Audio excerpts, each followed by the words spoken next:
എന്റെ പ്രിയപ്പെട്ട ഉമ്മാരെ, നിങ്ങളുടെ ആൺമക്കളെ കൊണ്ട് നിങ്ങൾ പെണ്ണ് കെട്ടിച്ചിട്ടുണ്ടെങ്കിൽ അവനവന്റെ ഭാര്യനെ ഊട്ടിയിലും കൊണ്ടുപോകും, കൊടൈക്കനാലും കൊണ്ടുപോകും, മൂന്നാറും കൊണ്ടുപോകും, പാർക്കിലും കൊണ്ടുപോകും, ബീച്ചിലും കൊണ്ടുപോകും.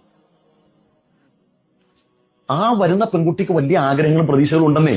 24 മണിക്കൂറും ഈ തുണിയെരുമ്പുക, അടുക്കളയിൽ കിടന്ന് പണിയെടുക്കുക, ഇത് മാത്രമാണ്. എന്താ ഇവർ പോലെ അടിമകൾ വല്ലതാണ്? അത് വീട്ടിലെ വാഷിംഗ് മെഷീൻ. ഈ അടുക്കളയിലെ തീച്ചൂടിന്റെയും കഷ്ടപ്പാടിന്റെയും പ്രയാസത്തിനിടയിൽ ഒരല്പം വിശ്രമവും സമാധാനവും ഒക്കെ കിട്ടാൻ വേണ്ടിയാണ് ഭർത്താവും മക്കളും ഒക്കെ ആയിട്ട് പുറത്തു പോകുന്നത്. സത്യത്തിൽ ഈ പെൺകുട്ടി പറഞ്ഞിട്ടല്ല, നിങ്ങളുടെ പേരക്കുട്ടികളുണ്ടല്ലോ, അവരുടെ ആഗ്രഹത്തെ മാനിച്ചിട്ടാണ് ഈ പോകുന്നത്.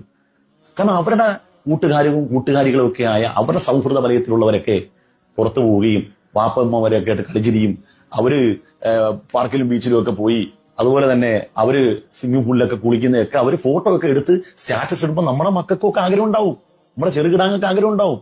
അപ്പൊ അതിനുവേണ്ടി പോകുന്ന അവര് പോയി തിരിച്ചു വന്നു കഴിഞ്ഞാൽ പിന്നെ മോന്ത ഇങ്ങനെ വീർപ്പിച്ച് ഇങ്ങനെ വെച്ചിരിക്കുകയാണ്. ഈ വന്നവന്റെ പ്രയാസം